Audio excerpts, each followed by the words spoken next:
the anti-vaxxers. They are putting at risk their own kids, and they're putting at risk our kids as well. And those people are putting us all at risk. Erin O'Toole is siding with them instead of with Canadians who did their part and stepped up. Canadians have shown it in being there for each other. And I am not going to back down no matter how many of them show up to try and shout us down. So shame on you, Erin O'Toole.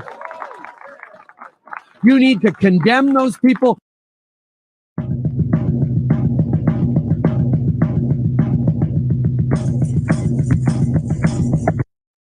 And that means we're going to work on vaccination certifications, on vaccination passports. And that we work with the provinces on vaccine certifications.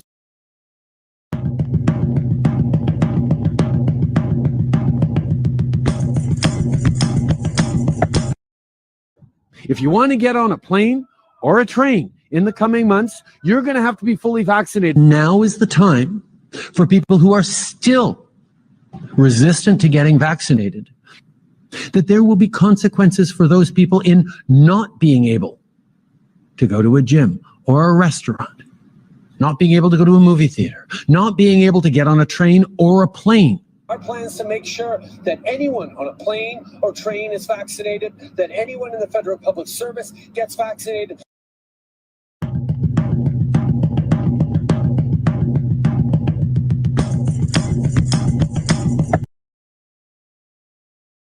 And we know that the way to get through this as well is to make sure that people can go into non-essential businesses and feel safe that they're not going to get catch COVID from someone next to them.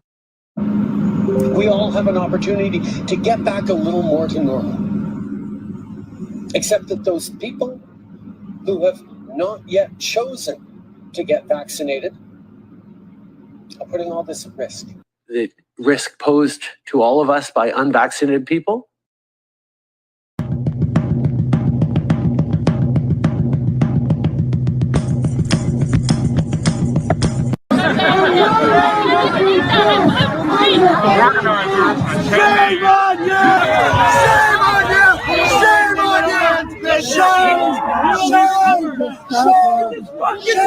Le refus de tempérer à cet ordre vous rend passible d'une amende pouvant aller de 1 000 à 6 000 $.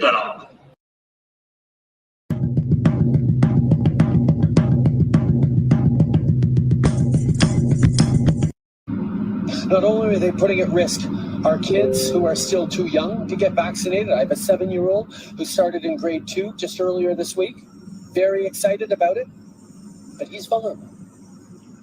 All of us, even if we did the right things and got vaccinated, are at risk of lockdowns because of future waves of unvaccinated. Having us risk more lockdowns because they haven't chosen to get vaccinated yet. Please, everyone, if we can be respectful and we can leave. Piece of shit! Transphobic piece of shit! Transphobic piece of shit! Transphobic, where we draw the line.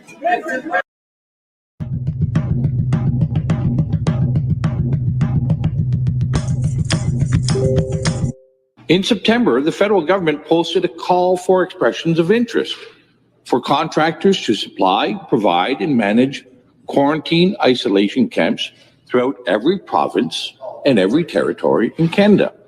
These quarantine isolation camps, however, are not limited to people with COVID, but provide a wide latitude for many people to be detained.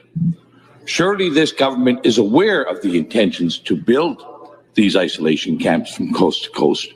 And my question to the Premier is, how many of these camps will be built? And how many people does this government expect to detain? My son is supposed to be coming in from the flight from Phoenix, and he is being detained because they didn't accept his test. They're saying it's not accurate, and they are wanting to take him to a quarantine facility. They won't let me talk to him. They won't let me see him. They won't come and talk to me. The board, they say he doesn't have a choice.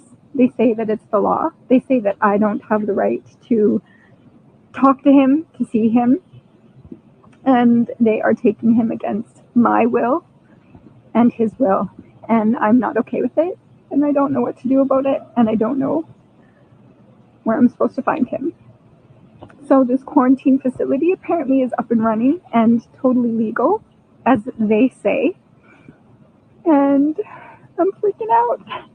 Today, we're confirming an additional $23.7 million in federal funding to operate isolation sites in regions such as Toronto, Peel, York, and Durham. And we're finalizing the details for similar sites in Thunder Bay, Windsor, and other regions.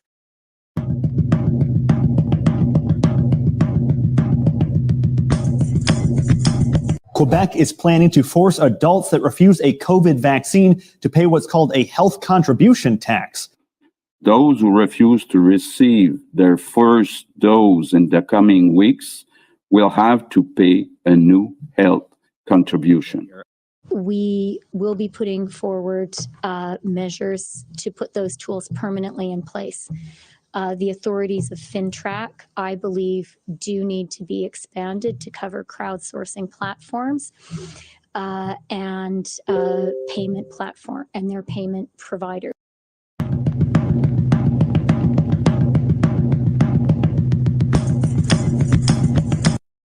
Mais il y a aussi des gens qui sont farouchement opposés à la vaccination. Qui sont extrémistes. Qui croient pas dans la science, qui sont souvent misogynes, souvent racistes aussi. Et là, il faut faire un choix en tant que leader, en tant que pays.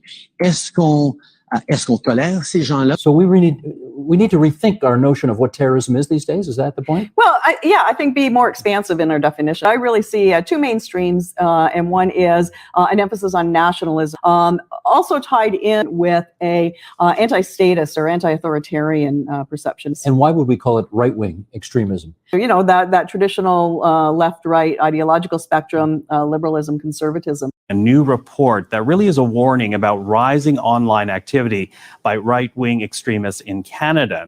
In Canada, we found that right-wing extremists were more active in 2020 than they were in 2019. The accounts belonging to right-wing extremists were more prevalent and more accessible. Prime Minister Justin Trudeau and his government's COVID restrictions were a frequent target of those attacks. Well, I absolutely do think that white supremacist movements are a very real, a very grave threat to Western liberal democracy. I think they are a grave and real threat here in Canada. The next terrorist killer in Canada is known. We can build the profile. It's a guy. He's white. And he's probably said some shit. He's probably made you feel a little bit uncomfortable with some of his comments. He might have a thing for military paraphernalia or firearms. And we need to snitch on these guys. You want my life, Jesse Brown? You come and take it. Don't send the millennials after me on your little witch hunt. The small fringe minority of people who are on their way to Ottawa or who are... That's why I went to Ottawa. 9 out of 10 stages for genocide present in Canada right now. And apparently, the target of this little witch hunt, the profile of the next terrorist killer in Canada, is just about everybody I know who's ever bled for this country.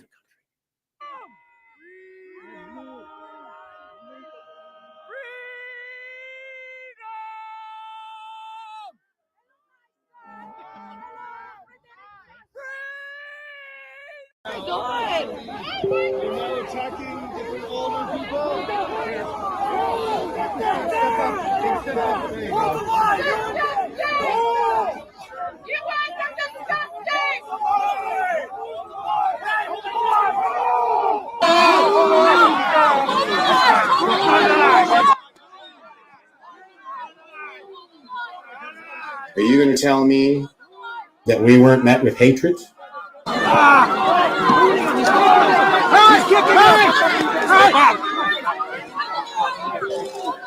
That's a wounded veteran! That's a wounded warrior right there! That's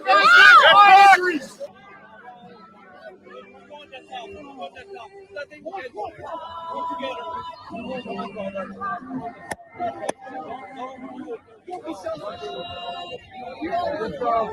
you don't have to hit him like that. Please. Are you going to tell me that those cops didn't hate us? Man being kneed there. It's terrible. Oh, come on through. Come on through. What is happening here? Wow. What is this lady doing? Trampling. Trampling horses. Trampling. Stop it. Stop it. Stop it. And that profile of the next terrorist killer? You're going to tell me that's by accident? I'm not so sure.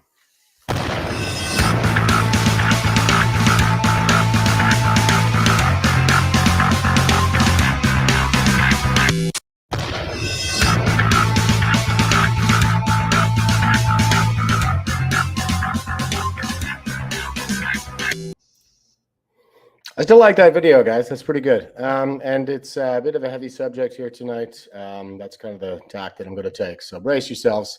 No trigger warnings as usual, but some things just need to be said, and this is the place that we come to do that. So let's see now. I have some very special guests with me tonight that are going to take me to school on the Say No to C21 issue.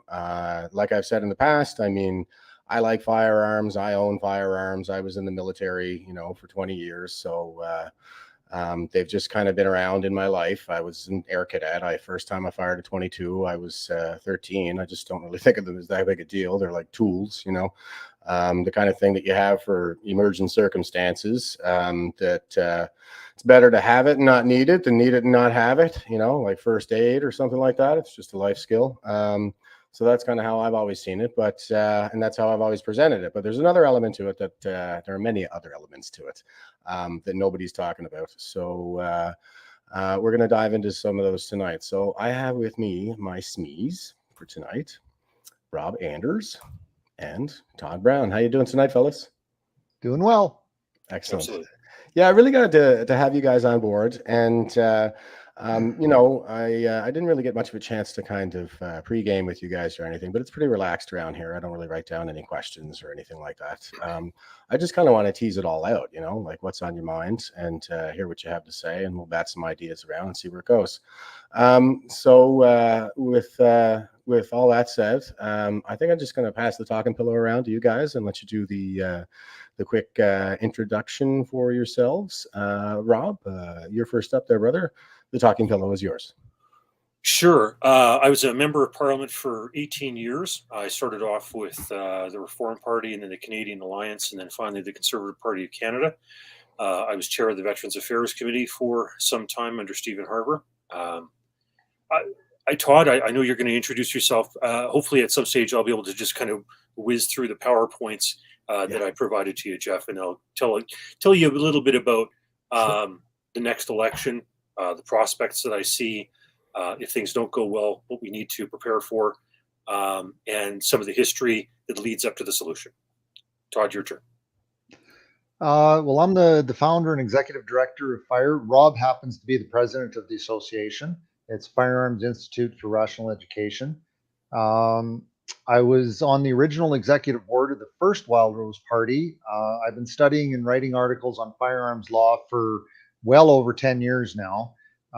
I've written and influenced gun policy for 6 provincial, 3 federal parties, including the original Wild Rose Party, People's Party of Alberta, and the People's Party of Canada, the new Wild Rose Independence Party of Alberta, the Buffalo Party of Saskatchewan, Freedom Conservative Party, United Conservative Party of Alberta. I've also worked with the Libertarian Party of Canada, co-wrote the firearms policy for, as I said, the People's Party of Canada, drafted gun policy for the original Wexit, and Rob and I are responsible for the policy that got Alberta and Saskatchewan their provincially appointed chief firearms officers. So I know it's quite a list, but we have been kind of busy in the background creating and implementing policy. So right, and it's an important list too. I was just saying it's an important list. Yes. It's an impressive resume that you have there, and in case you haven't heard it in a while, I really appreciate what you're doing for this country, because somebody needs to, right? This is one of those things that just kind of has to be done, and we got to have these conversations and fight these battles, because these are things that we need to live. So I'll dive right into it then, guys. 1 second here, sorry. Here is the gun history in Canada. So Awesome. Are they numerical? Is that what you wanted me to do? So it'll just roll through. So I had 4 presentations, but I'm only going to do 3. The first one that I didn't send you was basically how gun rights are human rights, and that if you don't have gun rights, usually bad things happen, and that's a whole bunch of jurisdictions around the world. But I think everybody that's on this call tonight gets that. So I didn't think I needed to spend time with that. So I just want to talk a little bit about the history in Canada, because that sets up for what we can do potentially. All right, so the next slide, please. Or do I? Oh, wait a second. 1 second. I got a couple of different programs going on here. I gotta go. No problem, sir. Just gotta get on my game. There we go. There we go. So historically, it goes back to the English Bill of Rights.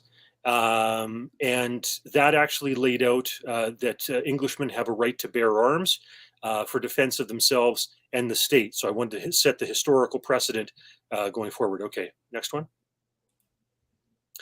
We had an interesting experience with the rebellions in 1837, and guns were part of it, in the sense that the government was concerned about the rebellions led by Papineau and Brown, and so they brought forward some of the first restrictions, introducing that unlawful training of persons to the use of arms. So they were worried about these mobs, if you will, of 500 people would turn into something bigger, and so that was the first restrictions that we see evidenced in Canada when it was Upper and Lower Canada pre to Confederation 1867.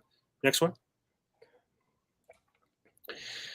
Then what happens is the country gets formed in July, but shortly thereafter, there are Fenians, Irish, in the United States who make some raids. And so they begin to start cracking down. I think if you do another click, it'll show that it's the Irish Catholics that take the brunt of that. That's right. Next slide. And then in April of 1877, you have a Liberal Justice Minister, surprise, surprise, Edward Blake, who goes ahead and has a bill that is renewed annually from 1878 to 1885. It's interesting because it's a subsidiary thing where it allows the cities, in this case Montreal, Quebec City, and Winnipeg, to act against people who were sympathetic to the Riel, etc., various issues. Next slide, please. All right, so then you finally have the actual trial of Louis Riel. And basically on the eve of that trial, they go ahead, his trial for high treason, they say that rifled barrels are only for soldiers, and that the natives or the Northwest Rebellion and everybody else is allowed to have smooth barrels. They already realized that they wanted to make sure rifled barrels were exclusive to soldiers, another form of restriction. Next slide, please. In 1892, you have a certificate of exemption. It's for handgun owners. You can get this if you have any reasonable cause for having a handgun. And what it really is Canada's immigration is beginning to ramp up with a peak at 1913, where we're seeing large numbers come in from the various wars, etc., in Europe. And so they're worried about these, quote, foreign-born people having guns. So if you're a British subject, it's relatively easy to get a certificate of exemption, but other people, not so easy. Next slide, please. In 1911, Ontario begins handgun licensing, followed by Manitoba and Saskatchewan in 1912, and then in March of 1913 in British Columbia. Once again, this corresponds with the peak of immigration in 1913, just previous to the First World War. The important thing to remember about this is that we'll talk about this later on in terms of a solution, is that private property rights in the Constitution belong to the provinces. And you can clearly see here, you see by these licenses I've showed you here from 1929 up to 41, et cetera, in these various jurisdictions provincially, the provinces have the right and did exercise that constitutionally for about 3 decades, from 1911 into the 1940s, to say that they had an ability to regulate, pass laws, etc., with regard to handguns. So they considered it private property and had domain, so it wasn't exclusively the domain of the federal government. Next slide. And then in July of 1920, basically they're once again going heavy on the idea of licensing gun owners, registration of rifles, and that's all regarding the Winnipeg general strike. There's great concern that, of course, people are going to travel the rails, go to Ottawa, things are going to be upset, etc. So you'll notice that a lot of the legislation is knee-jerk to given political or whatever movements of the time. Next slide, please. 1934, July 3rd. This is one of the fastest gun laws ever passed. It's done in 10 days. It's a national handgun registration. And it was because Tim Buck, the leader of the Communist Party, had been released from prison in June of 1934 and was receiving massive crowds of people in places like Port Arthur, Thunder Bay, etc. And there was worry that he might get traction. So as a result, they thought, well, let's go ahead and register handguns. Next slide, please. In 1940, firearms were confiscated from Japanese, and this shows the various internment camps that they were placed in across the country. Next slide. That's very relevant. Yeah, yes, it is. Yes, it is. 1945, you have the RCMP wanting automatics to be registered, and often when people would try to register them, they would just get confiscated. Next slide, fully please. auto? That's This is yeah. That's right. Okay, and just for some folks out there who maybe aren't firearms enthusiasts, I'm always pointing this out. You see, when we're talking about automatics, those are actual assault rifles. Okay, that is what soldiers use. Okay, it's got a full auto capability. It can spray bullets. You just hold the trigger and it goes, right? You can what is it, a C7? You'll empty a 30-round mag in just under 2 seconds. But nothing that's available in the market today to Canadian citizens has that capability. Okay, correct. So they use weasel words like assault style weapons and stuff like that. And we don't have weapons, by the way. We have firearms. Weapons are something that you use on people. Firearms are just tools that you use for survival. Anyway, I'm not going to belabor that point, but just for some of our listeners who are, like I said, a little outside the firearms issue. Right. Yeah. If I may just add on just a little tidbit, an assault rifle, as Jeff said, it can be defined by a select fire lever where you have full auto, semi-auto, which is one round per trigger pull, and an assault weapon, which is the term that all the gun grabbers use, has no definition. So it's just kind of it encompasses all. We don't like assault weapons, so we can confiscate whatever we want. So I just wanted to clarify. Yeah, assault weapon, exactly. It's a political term. It's a weasel word. It's your gun. That's what it means. It means your gun.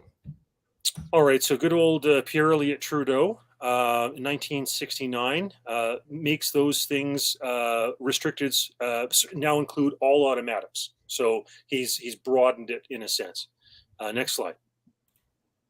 And then in 1977, once again, Mr. Trudeau brings in C-51, which is to move all automatics into the prohibited category. So any of the guys who are returning from Korea with stuff they used over there, etc., bam, all of a sudden that stuff's prohibited. Yeah, makes sense. Next. In 1991, you have C-17, Kim Campbell, when she was Justice Minister under Brian Mulroney. And this is now, they're bringing in more and more regulations and restrictions, right? Next. Good old Alan Rock. I love this quote. I came to Ottawa with the firm belief that the only people in this country who should have guns are police officers and soldiers. And he believed it. So in 1996, he brings forward C-68 under Prime Minister Jean Chrétien. And of course, that was the long gun registry. Next slide. Which was brought in on a lie, and I can bring something in to show you that later on. So he lied to bring that piece of legislation in. Well, what was the lie? Just no surprises there. No surprises there. Yeah. Next one. What was the lie though? I'm just asking. It's that we can bring this up after the slideshow. It's that piece that I gave you about the in the email that I sent you, Jeff. Okay. It was an interchange between Jay Hill and we'll put it in the parking lot for now. Oh, sorry. Come back. Okay, so then we have Mr. Trudeau, Little Potato, son of, who comes forward with C71, which is basically a backdoor registry. I just want to give a little bit of detail. So obviously, Harper said he was going to repeal the gun registry. Gary Breitkreitz, God bless him, from Yorkton, Melville, Saskatchewan, wanted to repeal the C68, but also all the addendums to it, like the authorization to transport, etc., all the paperwork stuff. Harper balked and said, why don't we have something that's a little less whatever? And so they repealed the long run registry, but didn't really touch the authorization to transport and various things, which is a pity because that's what Gary wanted. And so Candace Hepner was the one who was used to bring forward that modified bill, if you will, because Ignatieff was attacking Harper with, quote, ads about, guns in the streets, blah, blah, blah. Anyhow, so now we have Trudeau Jr., and he's basically creating a backdoor registry here with a 20-year record of gun sales that the federal government can go and demand off of gun sellers, et cetera, whatever. And he's justifying here in his tweet his ban of 1,500 types of firearms, etc. Yeah. Next. And now, of course, the handgun freeze, right? So this is just the latest iteration, Bill C-21. So that hopefully gives a kind of an overview of the various pieces of legislation over the years. There may be something that I've missed, but I tried to be relatively comprehensive with regard to the slow progression, or the progression, if you will, of restrictions on firearms rights. So now I'd like to, so that's in a sense the problem. Now I'd like to talk about our fixes. So I want to talk about this next election federally, and go into the details of how problematic that is, and I want everybody to understand that. And then I'll talk about how that might be a solution. But if that fails us, we have another thing to propose here. So if you can maybe bring up that PowerPoint with regard to the election. All right, here.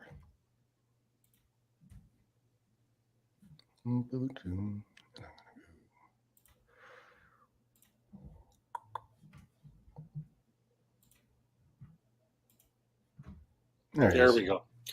Okay, so there's some speculation about whether or not the election will be in the spring, or whether or not Jagmeet Singh really wants his pension, which he has to be in 6 years for, and so therefore will do whatever deal with the devil he needs to let this ride out to 2025. If that's the case, we'll probably be under new boundaries, and we'll have a few more seats in Alberta, for example.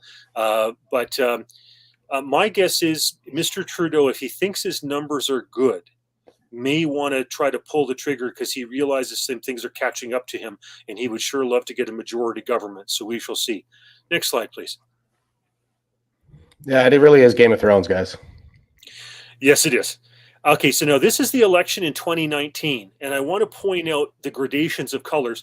You'll see a lot of maps that map out the elections, and frankly, most of them suck.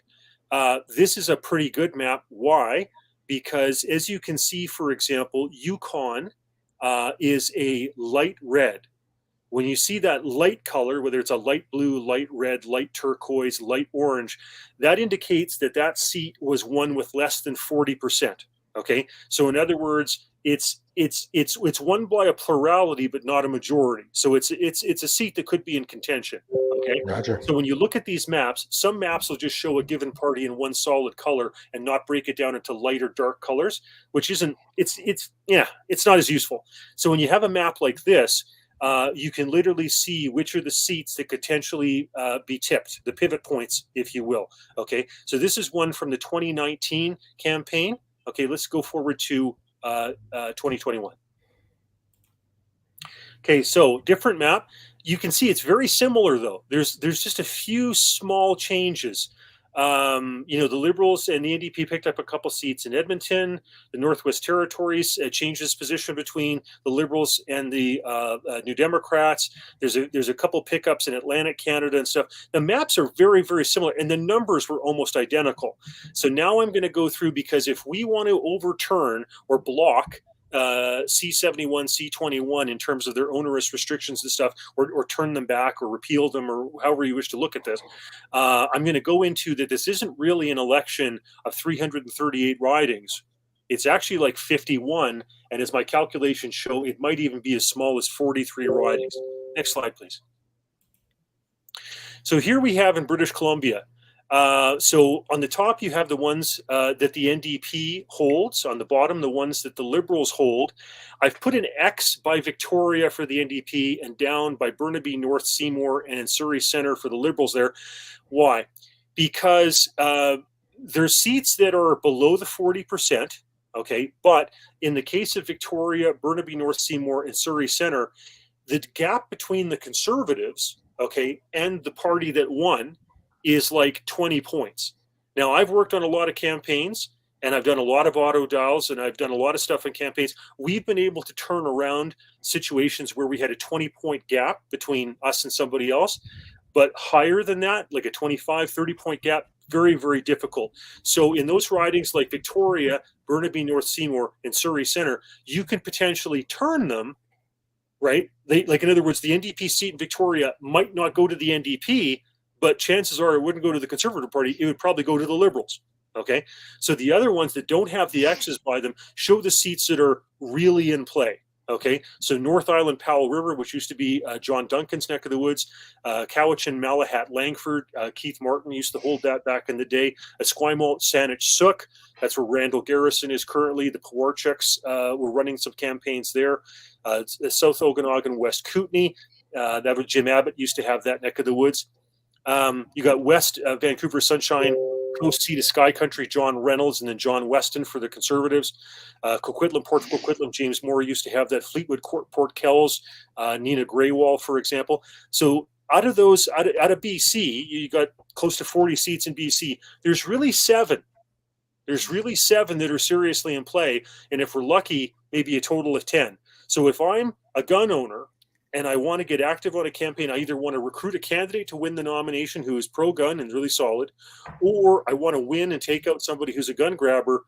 Those are the seats. Those are the ones you give money to. Those are the ones you door knock for. Those are the ones you bust your hump for, because you could spend your time in other ridings, but it's probably not going to be as useful to change the overall picture, if that makes sense. You want to concentration of force. Next slide, please. So this is what BC looks like provincially. Okay, it helps sometimes to educate us with regard to where the possibilities are, the maps, the Venn diagram overlap between the federal and provincial, just to give you some perspective. Next slide. And yeah, I just want to point out that this is what the other side is doing all the time, guys. That's all they care about is winning. Okay. Yeah, so, absolutely. So it's all about them. We're not in it for the same reasons, but this is the game we got to play, right? Yeah. Every party's got a war room. I've had a number of my people who've worked in the war room before, and this is what the war room does. You focus on a few seats in order to switch the results. That's how this goes. So here's Alberta, okay? And as a result of the last election, there's 2 seats in play that the Liberals hold in Calgary Skyview and Edmonton Centre, and 2 seats that the NDP hold in Edmonton Griesbach and Strathcona. That's where Alberta will be won and lost in terms of the next federal election. Next slide. Saskatchewan, totally conservative. Ralph Goodale is now gone. He was the last one standing, and that is all Conservative territory now. I don't think you'll find any issues with gun rights in that province. Gary Breitkreitz was from there in Yorkton, Melville. Next slide. Manitoba, you have what I call 3 low-hanging fruit of 4 that were below 40%. So the Liberals have 3 seats in Winnipeg South Centre, St. Boniface, St. Vital, and the NDP has Winnipeg Centre. Now, Winnipeg Centre, you'll notice, has an X. Huge margin between the NDP and the Conservative Party. So even if the NDP lost it, it would probably go Liberal. But Winnipeg South used to be Rod Bernouge. You have Winnipeg South Centre there. St. Boniface used to be Shelley Glover, who ran for the leadership for the Manitoba PCs. All right, that's Manitoba. Next slide, please. Ontario. So obviously here, bigger breadbasket. So we have 11 ridings that were below 40%. So with the NDP, you've got 2 ridings, which is Timmins, James Bay, and Hamilton Mountain. With the Liberals, you've got Thunder Bay, Rainy River, good rural folks up there. Sault Ste. Marie, the Nickel Belt, Windsor, Tecumseh, Cambridge, Kitchener-Conestoga, Hamilton East, Stony Creek, Markham, Stouffville. I could give some histories on MPs and whatever in those ridings, but that's where this, and also the Greens hold Kitchener Centre. Okay, so those are the ridings that are really in play in Ontario.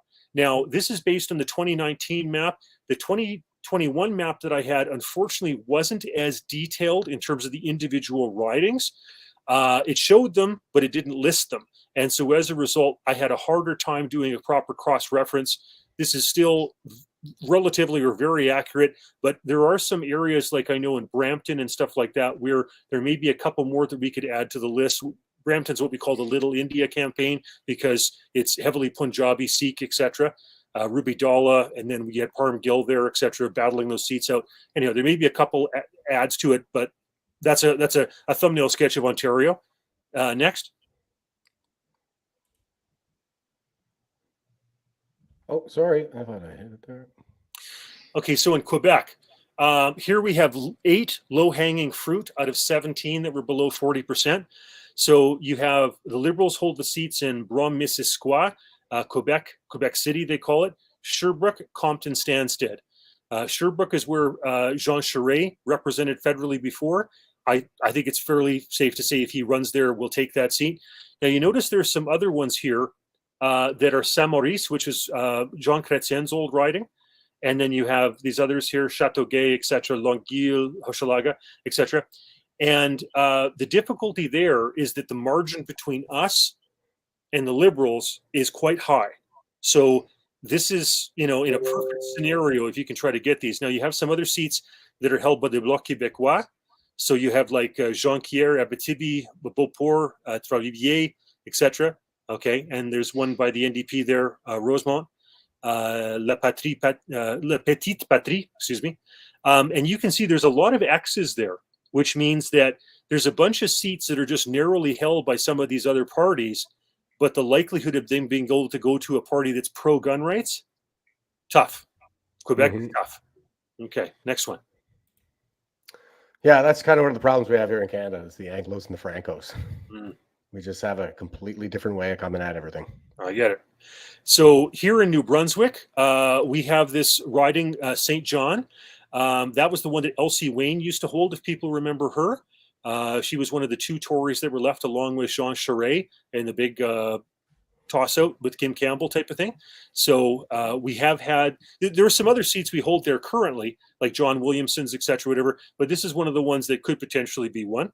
Next, please. Nova Scotia, there's 2 ridings that are currently held by the Liberals, Cape Breton-Canso, Sydney, Victoria, which do have a history of potentially coming our way, or we're close enough in terms of the percentages that they are in play, let's say. Next. And I'm in Sydney, Victoria, by the way, and I'm PPC, so reach out to me sometime, guys. Yeah, okay, sure. Prince Edward Island, okay, there's one, Egmont. Usually if the Conservatives are doing very well, it's only 1 seat that gets picked up type of thing. Yeah, next slide, please. Oh, it's still PPC. Newfoundland, you have 2 seats there. There's somebody who's holding a seat in Newfoundland now, but Labrador I've campaigned in previously when we had Graham Leto as the mayor of Lab City running, and Avalon. That was, I can see him in my mind's eye. Norm Doyle, I think, held that seat previously. So there's still a couple options in Newfoundland that are relatively tight. Next slide, please. Yukon, right now held by the Liberals, has been held by the Conservatives in the past. That was Ryan Leaf. Next slide. Northwest Territories, Leone Aglucook has held that previously. So that's one of them. Next slide, please. This Nunavut, okay, it's just narrowly held by the NDP, maybe with the right candidate. The percentages are relatively close. There's a possibility there. Next slide, please. So in all that stuff that I just laid out, there's 43 seats that I would refer to as low hanging. In other words, the incumbent party got less than 40%, and the distance to close between the Conservatives and whoever won was less than 20%. So that's what I would call 43 low hanging out of a total of 55 where the incumbent party got less than 55%. Next. Okay, so I think that covers the election. So I'd like to say right now, based on that, the Conservatives right now hold 119 seats in the House. Okay, they have to win 168 to have a majority government. Because mark my words, the NDP and the Liberals will get together on these gun issues. And so in order for us to get there, you not only have to win those 43, whatever, that are low-hanging fruit, but you also need to pull off some miracles in some of those other ones that I've said are a bigger than 20-point margin. So it's not easy. Hence the reason I'm going to suggest that we look at another option, because I don't know how this next election is going to go. I mean, if it's a perfect scenario, then you might get a conservative majority government. But based on the numbers that I've just showed you, it is tough. It is a tough slog. It is depressing. There's a good chance that you will not get a conservative majority. And if you don't get a conservative majority, the ability to repeal a lot of this gun stuff is difficult. So now I want to talk about this next issue, which is kind of a proposal with regard to gun rights provincially. Okay. This guy. Yes, sir. So yeah, the question is, should territories have their own reserves? And you say, what do you mean by that? Next slide. So, for example, there have been instances in the past where the federal government decides to give up some jurisdiction. During the First World War, huge amounts of people serving. The federal government had too much on its plate. So as a result, they wanted to offload some responsibilities. So when it came, for example, Alberta had the Northwest Mounted Police. For the period from 1916 to 1932, they basically said, policing, your business. And so the province assumed responsibility for that. And I briefly go through in that slide there that Saskatchewan did that, BC did that, Nova Scotia, New Brunswick, PEI, Newfoundland, et cetera. Obviously, Ontario and Quebec still do. So there was all sorts of stuff going on with regard to a transfer of jurisdiction, if you will, with regard to policing. And Alberta is right now looking at that in terms of switching over from potentially the Royal Canadian Mounted Police over to like the Alberta Sheriffs, for example. Okay, so that's one aspect, if you will, of this in terms of the enforcement of gun laws. Next slide, please. This would be a potential. What happens is in Alberta, you've got about 2,800 members of the Royal Canadian Mounted Police. You've got about 950 that are sworn members of the Alberta Sheriffs. The Alberta Sheriffs used to just take people to and from courts.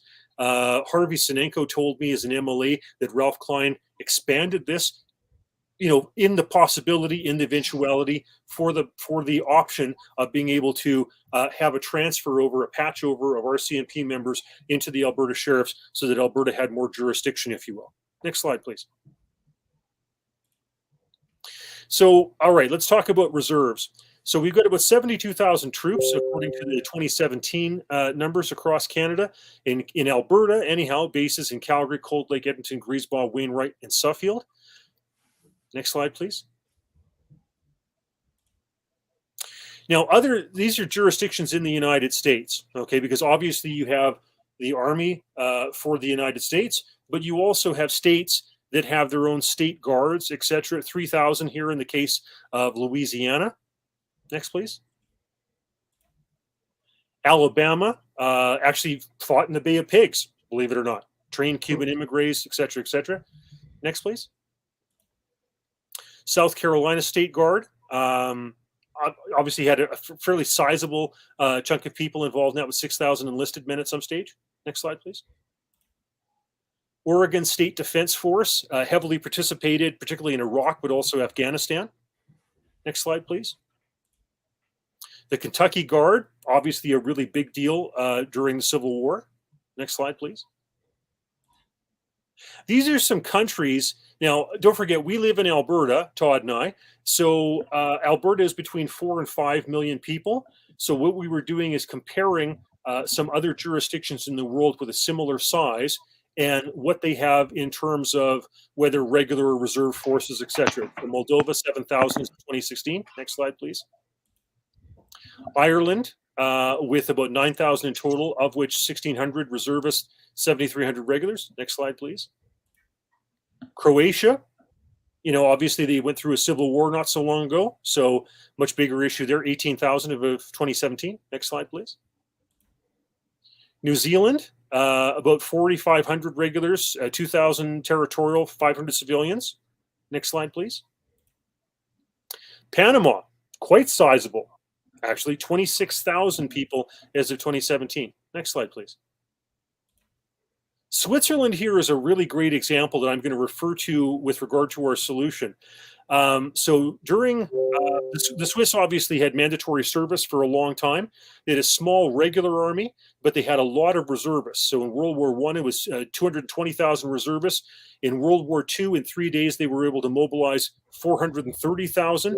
Another 210,000 support at their height during the Second World War, 850,000 for a country of, once again, at that time, between 4 and 5 million people. Now it's closer to 8 million. But the Swiss also have some other things that are going on. They're interesting because they have these competitions, these Schützenfests and various things. Next slide, please. Yeah, I'm just going to chime in because I don't think people really think of the Swiss as being very badass, but they are really badass. Like I did the Nijmegen marches over in the Netherlands there.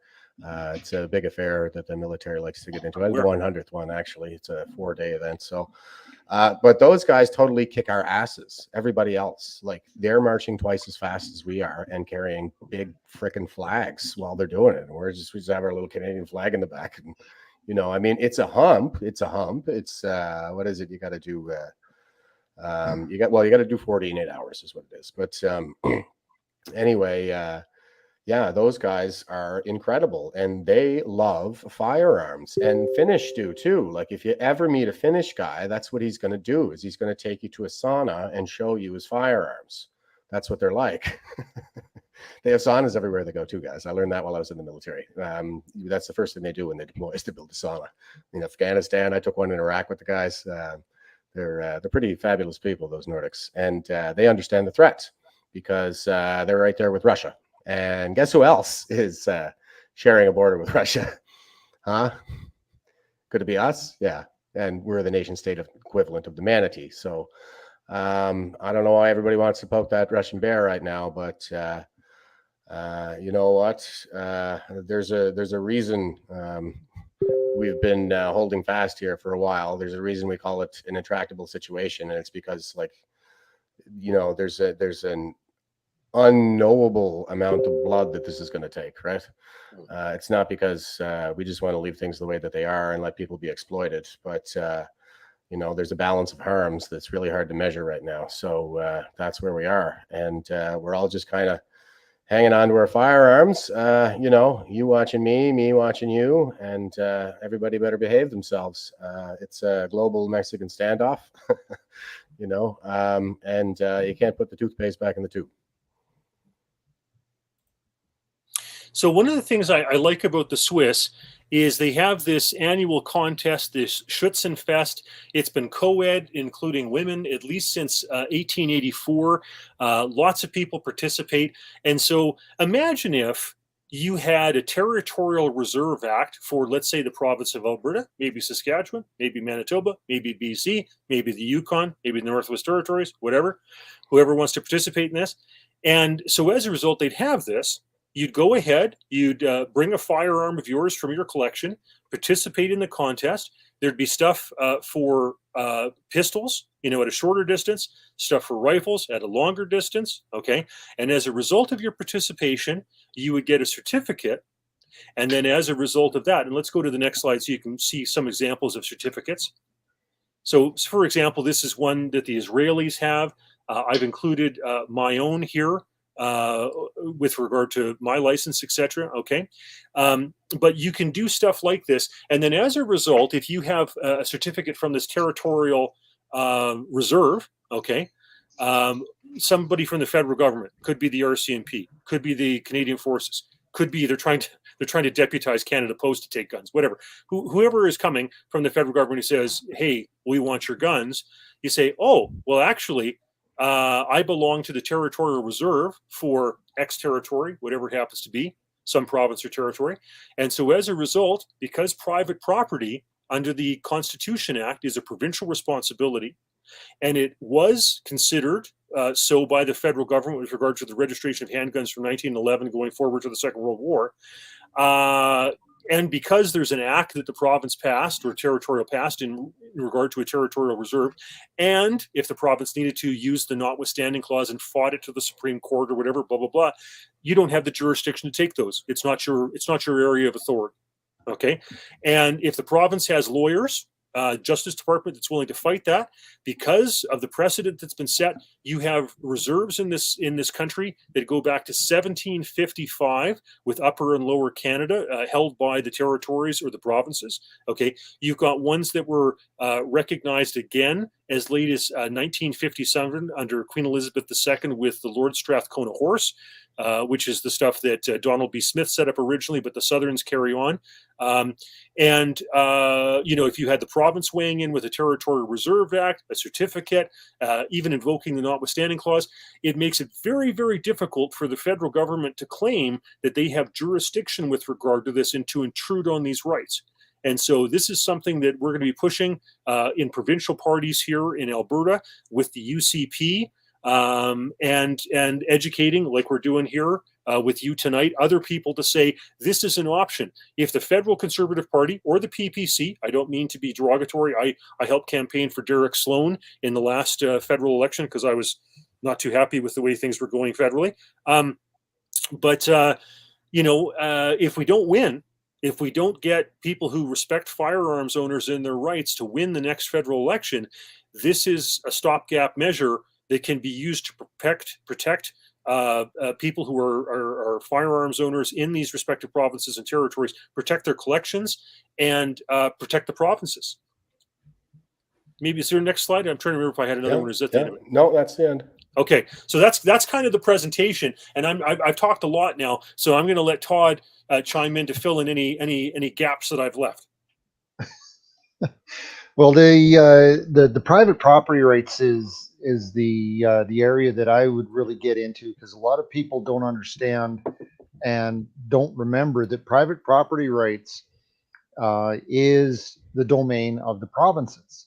Mm-hmm. Now, there's one thing that I haven't had time to research, and that was the provinces, when C-68, the Firearms Act, was brought in, a bunch of provinces got together and fought that to the Supreme Court. Now, I don't remember on which premise they fought that, but I don't think it was on the premise of property rights. And this is something that we have to push our government, our elected representatives, et cetera, to understand, is that firearms are private property. The Firearms Act was brought in with a confiscation agenda. And people also have to understand that this was brought in, and it was brought in on a lie. This might be a good opportunity to bring up that piece that I had sent you, Jeff, if you can. It was on the email that you sent. Yeah, but I just have the background bio here. It looks like. Oh, okay. It should be on the main body of the email. Okay. So I got you here. Hang on. Okay, Alan Rock basically lied through his teeth, but he was using the typical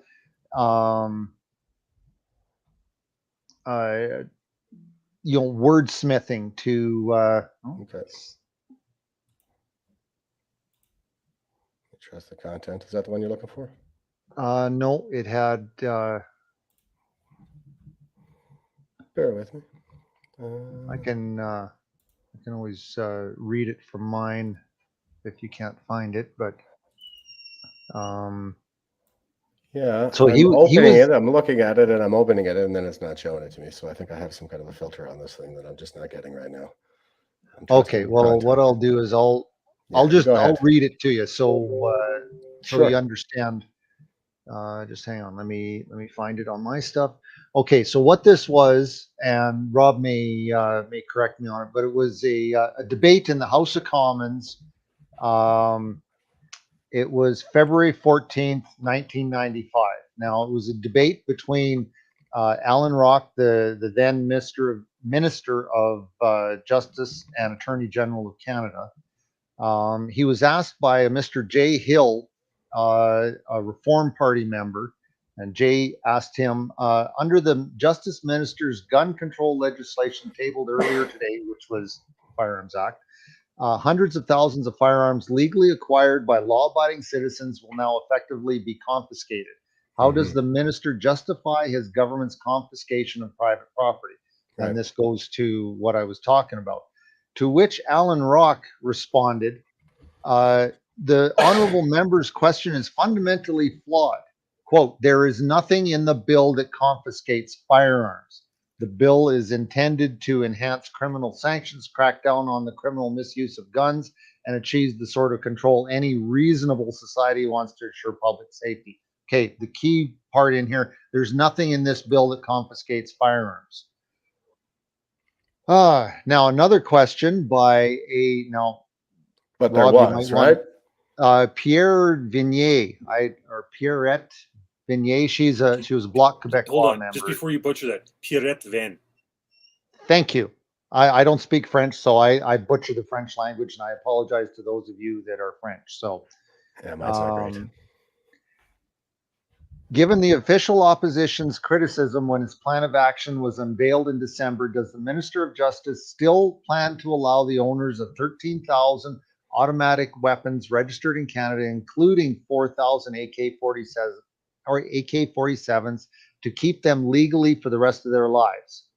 To which Alan Rock responded, according to the bill that was tabled today, all such paramilitary weapons will be prohibited. And this is where the lie comes in. The next sentence. They will be out of circulation at the end of the lives of those who now own them. So what this is delayed confiscation. Mm-hmm. He already said up there, there's nothing in this bill that confiscates firearms. And the second question, they will be out of circulation. In the meantime, so that we do not confiscate, quote unquote is the word he used, to use the word of the honorable member from another province, they will be permitted to trade, buy, and sell them among other members. But as soon as you die, they are confiscated. It is delayed confiscation. This is a blatant example of him lying to get this bill pushed through by saying they will be out of circulation. Well, I'm sorry, but what is that? That is confiscation. And just so we can really zero in on what's going on here, folks, it's theft, right? So we have property rights for damn good reasons, okay? A lot of these things that we have, like property rights, like monogamy, they're innovations, okay, that we picked up along the way. And every one of them is for the purpose of our safety. Okay, it's to get everybody to stop killing each other, because that's what people are really like. And I know that because I guess my experience in the military. And anyway, you might want to maybe stop and think for a second when you look around and you see that all the veterans are freaking out. Okay, because we got a mob on our hands. That's what's happening. Because that's what humans are really like, okay? And everybody's just pretending, and we wear costumes and stuff like that to pretend like we're something different. But it's not true, okay? We're pretty good at playing this little game, but the fact of the matter is we want to tear each other apart. And all of this stuff, okay, is there for that reason. It's to keep humans from exploiting each other, because that's what we do. It's in our nature. So if I may continue, I'm gonna really give you a lot of information real quick here, but it's an education. As I said, the Firearms Act is all about confiscation. The first thing that they did was that they went from a certification program. Now everybody old enough to remember the FAC. It's a firearms certificate, firearms acquisition certificate. Okay, so it gave you permission to acquire a firearm. There's nothing there said about possession. Now, what the Firearms Act did was that they made simple possession of a firearm illegal, because one of the rules that the Firearms Act brought in was Section 91 and 92 of the Criminal Code of Canada, which says that firearms are illegal unless you have a license. Now, what is a license? A license is permission to do something from the government that is otherwise illegal. So what did they have to do to bring in the licensing system, which is the Firearms Act, is make firearms illegal. Firearms by default are illegal to even possess in Canada. You need permission from the government. And that's the big difference between the certification system and the present licensing system. Got it. The other thing is it's called a possession and acquisition, which means that you need permission to acquire and to possess your firearms. Never mind the word ownership. Everything in the Firearms Act says possession. It never says anything about ownership. Tricky. Because now firearms are illegal. You don't get to own them. You get to possess them based on our goodwill. Yeah. So everything in the Firearms Act is ramping up and giving permission to confiscate firearms. Being the legislative kind of bill that it is, anything in the Firearms Act can be changed by an OIC. An OIC is an order in council. If Rob, do you want to give a kind of a personal heads up on what an OIC does and can do? Well, sure. I mean, basically, it means it doesn't go before the House of Commons. It doesn't go for debate. There's no second reading. There's no third reading. There's no vote. There's no nothing. It's just a majority of cabinet. Matter of fact, they might even be able to get away with just priorities and planning, which is a subset of the cabinet, to decide on something and then, just let it ride or rubber stamp it or whatever. And it's de facto law. It's regulation turned into full blown law. Without parliamentary. So the government in charge doesn't need permission to change anything in the Firearms Act. And I've seen this coming for years. I've warned people about it and they kind of go, oh, well, whatever. Did you know that in the Firearms Act, there in the, now I can't remember which section it is, but I did write an article on it. There's a whole section. It's about 4 pages of things in the Firearms Act that can be changed by OIC. And that pretty well encompasses the whole Firearms Act. The big one for me is who can hold a license. By OIC, quite literally, they could say all firearm licenses in Canada are hereby nullified. And it could pass by OIC. No debate, no nothing. And that means that all your licenses have now been revoked. Sections 91 and 92 kick in. And as I said, those are the sections of the criminal code that made firearm possession illegal without a license. Firearm licenses have been nullified. So let the confiscations begin because nobody owns them. They had the permission to possess them, which has now been revoked. If I made that plain enough.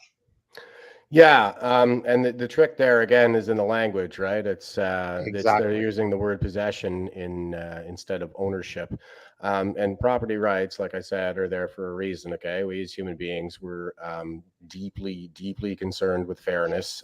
You can put a monkey in a cage and give him a slice of cucumber every once in a while for a treat, and he'll love it until you put another monkey in another cage next to him and give him a banana. And then he won't eat the frickin' he won't eat the first one, won't eat the cucumber anymore. Okay, that's what people are like. So this is why property rights is so very important. It is very important. We got to bring firearms back to the provincial domain of property rights because right now federally they don't give a whit, and under the law you're only allowed to possess them. We need to do this this bill that Rob and I are working on. Right. Get it into the provinces and put them under the property rights provisions of the provinces. Well, sure, That's why and it's so very important. without being too technical either, like I'd like to talk a little bit about the principles involved here, what's at play, what they're playing with here. Okay, and that's why I'm so angry. And I showed you my video at the start there with the 9 out of 10 stages of genocide present in Canada right now. Yeah, that's what scares me. That's what keeps me up at night. And that's the kind of stuff that they're playing with right now. And the confiscation of firearms, as I showed on previous one there with the I Support Carry, or I Stand with Carry. I was checking that out, and there's you can find the list online yourself. I mean, the confiscation of firearms is a precursor to genocide. Historically, it always is. So what are you doing, guys? Where are we going with this? Why don't I think you want Rob us to have had the ability to protect ourselves?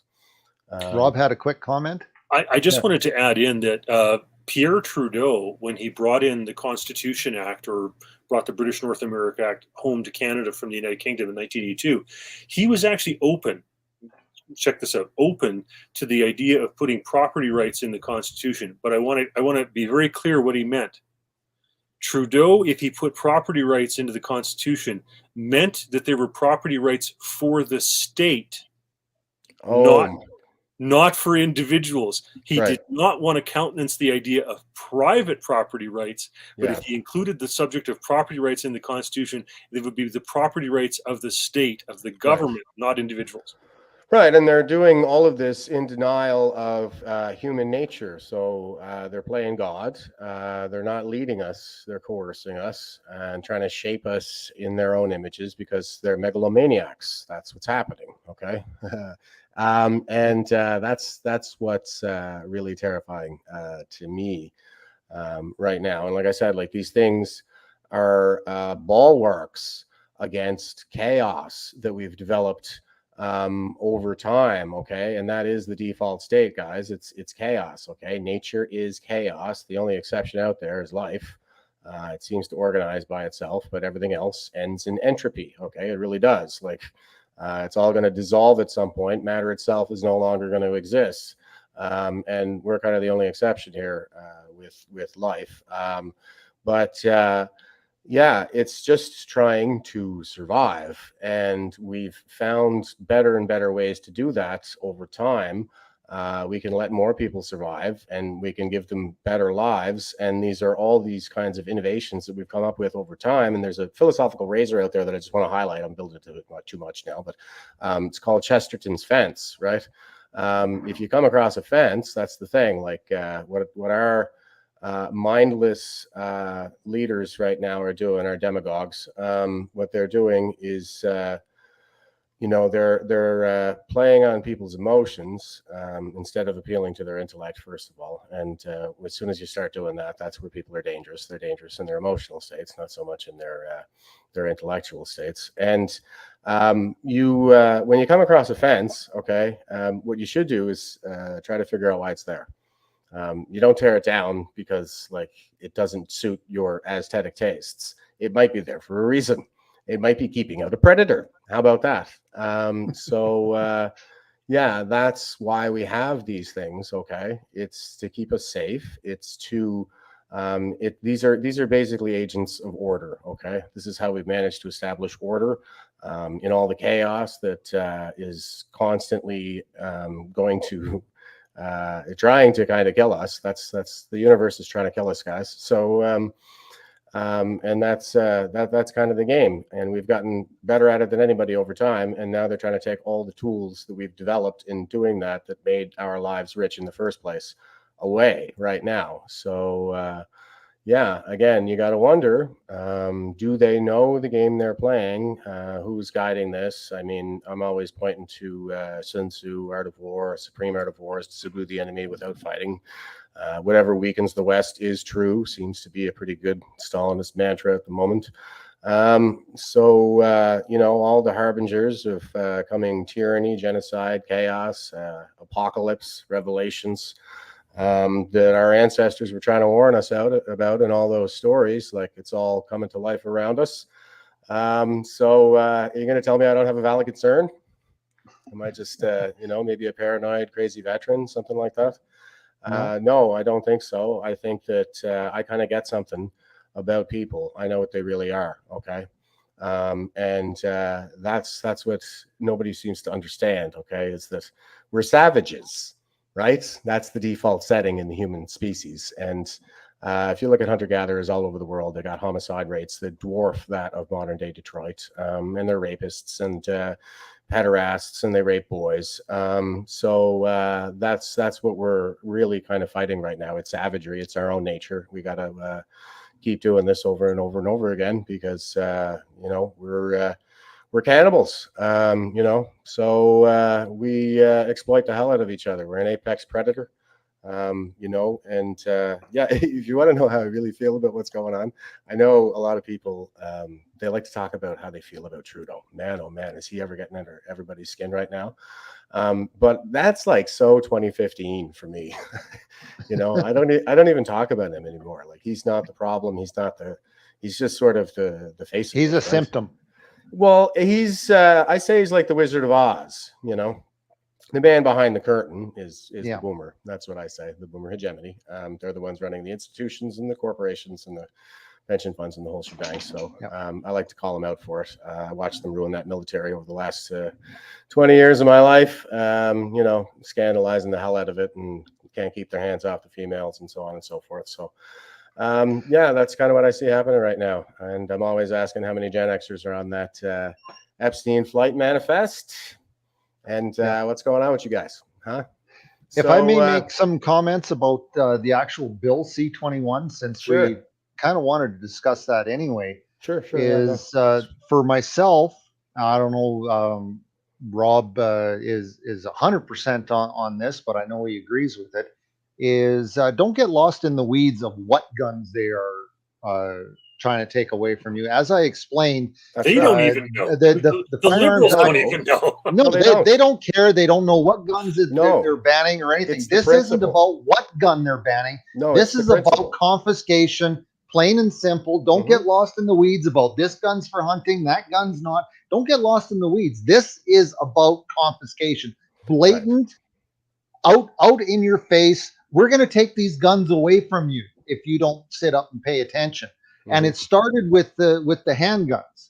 Now, what can we do about it? There's depending on where you're at politically and how much involved you want to get, there is something that you can do. I don't know if you can bring it up real quick, but on our fire website, which is firearmsinstitute.ca, we have a petition that you can sign if you would like to. Actually, there's 2 petitions up there. One is for this handgun ban, and the other one is for, I believe, if I remember correctly, Rob, that was for getting our chief firearms officers elected. Yeah, that's right. So we have 2 petitions up there. If you can bring that website up there. I just want to point out something that Todd was referencing earlier. I remember I was on a committee with Irview Payette. She was a liberal feminist senator. She'd never handled a handgun in her life, and yet she was putting forward this draconian, gun regulation stuff. Most of these people, they've never even touched a gun. They've never used it. They've never gone hunting. They've never done skeet shooting, any of that stuff. Hey, guess what, everybody? You can't What get happened? firearmsinstitute.ca. Look at that. There it is. Look. Is that it? That should be it. So you can't be reached. No. Wow. So We'll have to what's check going that on out. here? I don't know. Nothing to worry about, I guess. We basically had a petition to elect the chief firearms officer. So what happened was when the CFO, when C-68 first came in, Ralph Klein, for example, in Alberta, didn't want to touch it with a 10-foot pole, and he had the ability to appoint the CFO, but he decided don't want to touch it with a 10-foot pole, allowed it to be something that the federal government did, the prime minister did. Now, That's kind of what I want to throw in on this, because I'm like, there are good reasons to own firearms that nobody's talking about. Okay, it's and that's to protect yourself. There's the and Aaron Joder, who's a regular watcher too. He says, why is use in self-defense ignored? And that's the thing that nobody will talk about. They won't touch it with a 10-foot pole. But why are you allowed? Why am I allowed to own property? If I have property rights in Canada, I'm allowed to own property, and I have the right to self-defense, right? I have the security of person and the whole shebang. Okay, why am I not allowed to own property for the purpose of securing my person? I'm not disagreeing with that. As a matter of fact, I remember I had discussions. Well, I mean, what do you guys think? Yeah, well, I used to have discussions with Bob Nicholson. He was our Minister of Justice. He had the office just next to mine in East Block. And Bob was a big proponent of castle defense. My father was a big proponent of castle defense. That goes back to an earlier slide that I had with regard to some of the English thought on these subjects going back to the 17th century, that a man's house is his castle, and he has the ability to defend his castle, his property, his family, himself, etc. Yeah. Yeah, and that's the issue. Okay, that's what we're really talking about here, and everybody wants to make it about sports, but it's not about sports. Sports are stuff that we do for practice to prepare for when we really need it. Everything that we do really is about combat, and it's about hunting. It's simulating combat. It's simulating, militaries, tribes, whatever you want to call it. We cheer for tribes. We cheer for colors, whether it's football or boxing or mixed martial arts, these are the things that we do, and we practice them for all the right reasons, because we're going to need them at some point. So when you take, and that's the thing, I'm like, what kind of a creep doesn't want us to be able to defend ourselves? Like, I may answer and put 2 bits into that one. Alan Rock, in the short answer, I believe he actually said firearms cannot be used for self-defense. No way, not in Canada.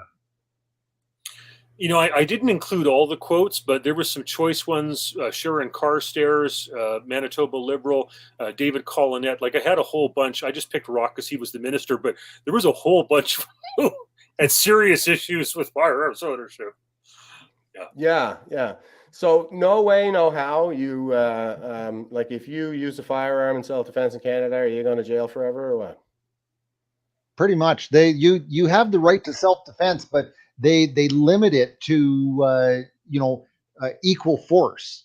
So if a guy comes at you with a knife, what can I use? Can I use a baseball bat? Can I use a knife? Can I use martial arts? Or if I'm a little tiny woman or a guy with heart issues, can I use a firearm? There's no right answer. They expect women to go toe to toe with their would-be rapists. That's what it is. They expect women to go toe to toe with their would-be rapists, and I know there are these cases out there. You're not allowed to use mace against your would-be attacker. You're not allowed to use any of that stuff. Okay, I think you should probably shoot them, ladies. I think you should probably have a handgun in your purse or something. I think we'd have a safer society and a hell of a lot more polite society. Now here's the thing with carrying a firearm for self-defense, which a lot of people may or may not know. And Ian Thompson, he's actually a friend of ours. So I get that reference. But was it about 95% of the time? I believe it's at least 95% of the time. A handgun only has to be shown, only has to be produced, and the attack is aborted. So it never has, the trigger never has to be pulled. You just have to show the would-be assailant that you're prepared to defend yourself, and the problem resolves itself, as it were. Now there are instances where you look at the police reports, and most of the crime is caused by a very small percentage of criminals. You take those criminals out of the fact, or stick them in jail or whatever, and the crime rate all of a sudden plummets. So there is that factor as well. So, how long do we stick these guys in jail for? Well, if they get out and the crime rate goes up, obviously there's something going on. Taking them out of the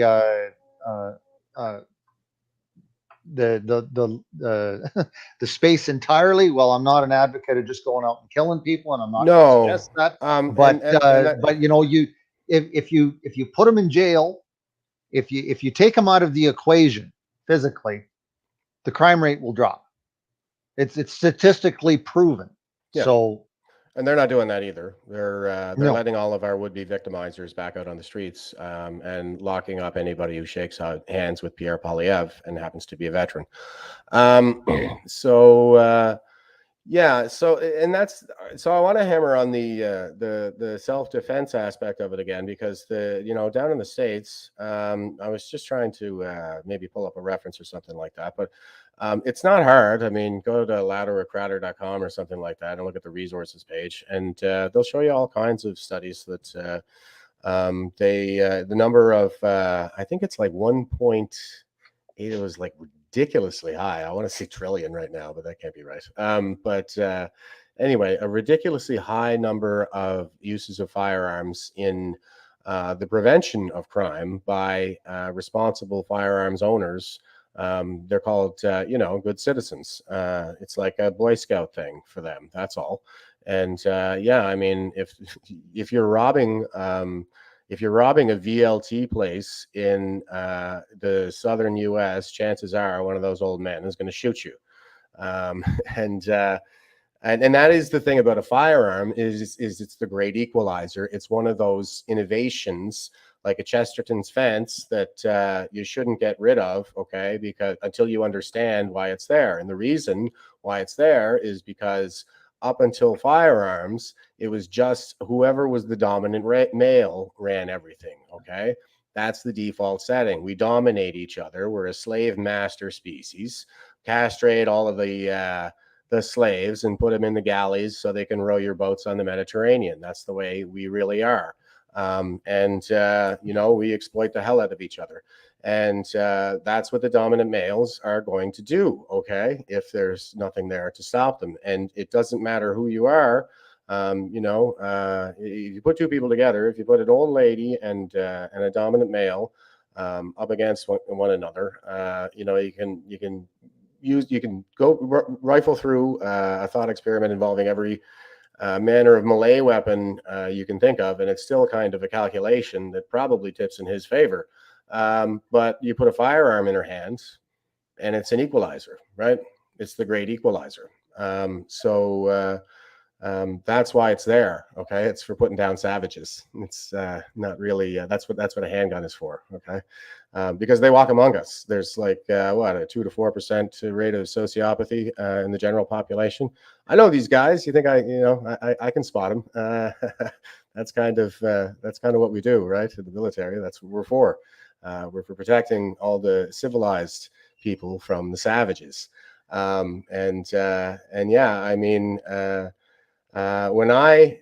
Because we're predators, guys. We're the highest order apex predator that life has ever produced.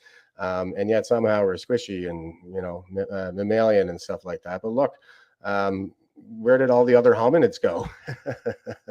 Mother Nature, she's like the Joker. She broke the pool cue and said, we're having tryouts, guys. We got one spot left. And that's us. And we exploit the hell out of each other, even because that's human nature. And this is one of those things, like a Chesterton's fence, that just keeps the mob at bay. Yeah. So what I'm going to ask a question, and both Rob and I can address it. Is what can we do? Like, what can everybody that's listening? What can we do? Sign petitions. Find out who your local representative is. Get involved. If you want to run for office, Rob, you want to take over? Well, first what happens is people talk about it, they bitch about it, they kvetch, they share ideas over the water cooler, etc. Even before that, they maybe watch a program, they read something in the newspaper, etc. Listen to something on the radio, whatever. But the thing that you want to do is ramp yourself up the activist pyramid to become more and more in control of your destiny. So, go ahead, phone your MLA or MP's office, email them, send them a snail mail letter, talk to them face to face so that you can actually read their body language and figure out where they are on things. Join a political party, get involved in a campaign, recruit a candidate, go door knocking with a good candidate on your issue, run as a candidate, learn how to be a more effective campaigner, et cetera, et cetera.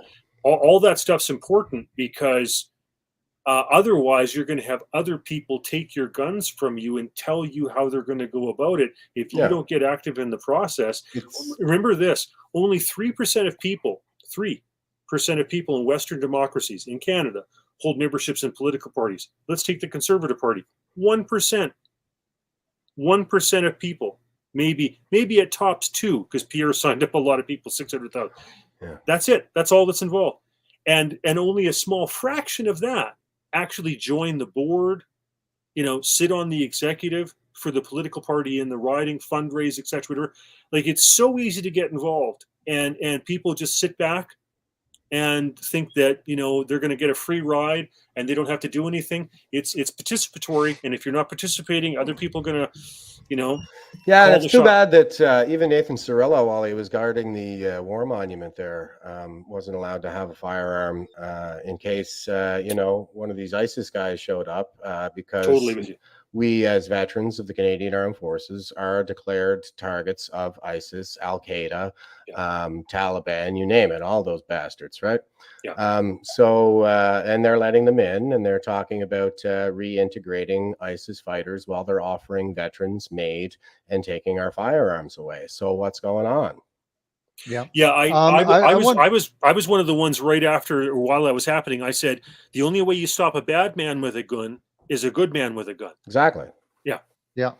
Yeah, and I'd like to address it's a funny thing too. comment Like, other from- cultures don't really seem to have this problem, even here in Canada. I mean, I see the Sikh guys going around like at school. I went to school with them and stuff like that with their kirpans, and they were making a big deal of that back in the day. But they're like, well, no, we're just we see ourselves as warriors in the service of humanity, and they're all about the the sacredness of the body, and they don't cut their hair and all this stuff. And it's like, okay, they carry that stuff around because they're Boy Scouts and they want to protect people.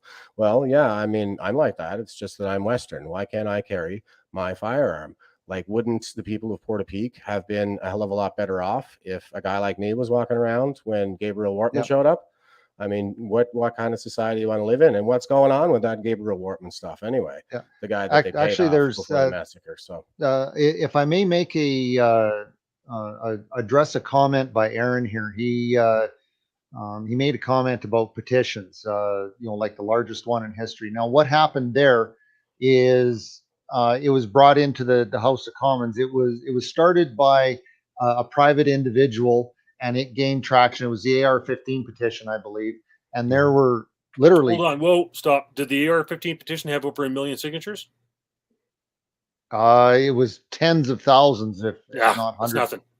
No, Well, the largest. Hold on. I'm going to correct Okay. you. The largest in history was pro-life petition back in the 1980s. Here's the problem, though: if you don't database it and you don't coordinate those people who share those views, it don't mean nothing, because the government's That's my point.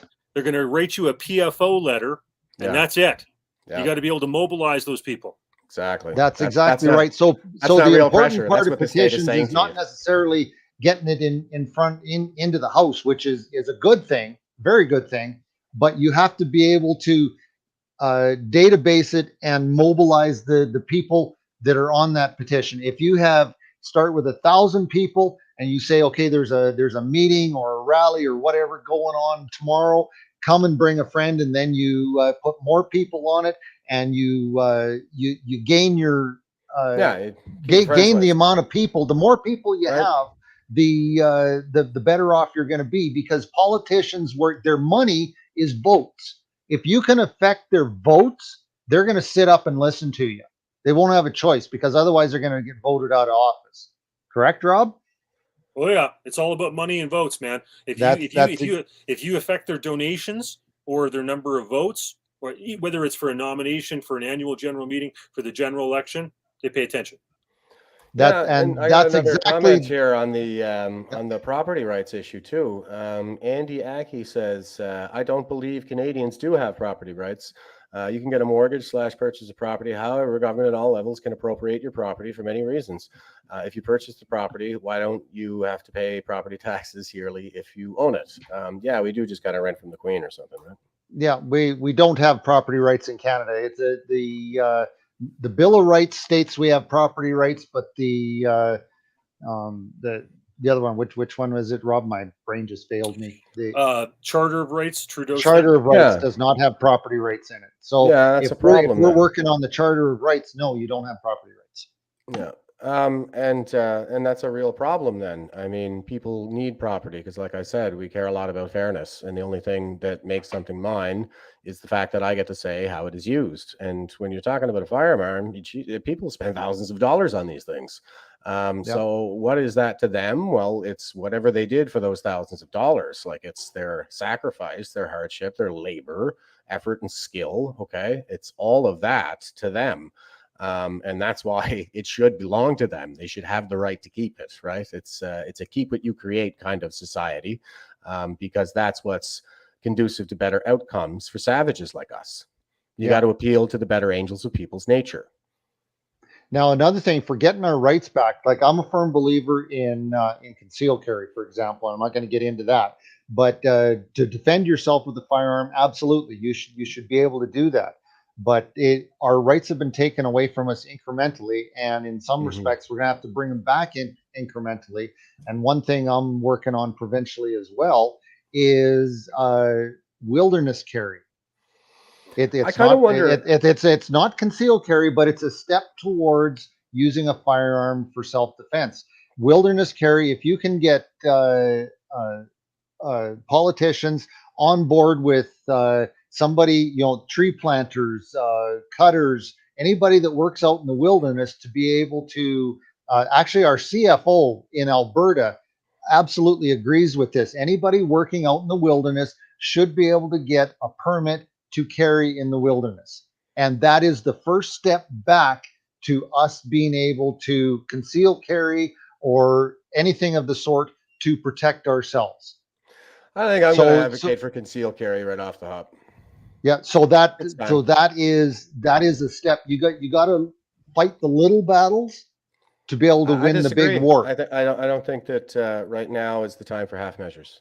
I think we're past all that right now. That's what I'm telling everybody, is that I'm scared. Well, we got to get rid of the Firearms Act completely then to be able to restore yeah, let's get rid of it. Let's get rid of the Indian Act while we're at it too. Yeah, segregation and all that and to stuff. do that, we need a CPC No half measures, majority. guys. We can't afford half measures right now. We got to stand on our principles and get back to who we are as a people, right? But always remember what the end result is. Keep your eye on the prize. Yeah, and the prize is to stay alive right now, because we got 9 out of 10 stages for genocide present, right? That's all. That's what it's about. We just want to stay alive. Yep. So I think we've covered this pretty good for you guys, then, Jeff. Yeah. Thanks a lot, guys. It's always good to get the guys with the legal minds and a little bit more of the technical know-how when it comes to the firearms, because I don't even really consider myself to be like an enthusiast or a sports shooter or anything like that. It's just sort of a skill that I developed, and now that I have it, I should keep it. Because I value mastery, I value skills. Like, I try to be good at stuff, and it is, again, like, to me, it's just like first aid. Okay, it's something you do if you're a Boy Scout. Anyway, I worry a lot about the direction that all this is going in, and I know folks are kind of trying to coach me and tell me think about the end game and stuff. But are you thinking about their end game? Is anybody thinking about their end game? That's what I'm always wondering. I mean, when I see guys like Xi Jinping talking about how he wants to punish the West and punish white people, and we're teaching Chinese propaganda in our schools about how we introduced opium to the Chinese by force, even though poppies grow all over the place. It's perfectly legal everywhere in the world up until the 1940s. So there's a pattern, here. And like I said, we got an angry mob on our hands where everybody's just going off their instincts right now. And what are people like when they're going off their instincts, right? When they're afraid. Anyway, I'm glad, I had you guys on here just to kind of bounce some of those ideas around a little bit. And I think we got another panel on this coming up again next week too, folks. I think stick around for this, because there are so many aspects to explore on this one. And it is an issue of principle. And once you give up that, we're lost. Okay, we're done. Anyway, guys, I'll say thanks again, and to everybody watching and listening out there, stay frosty and stay safe.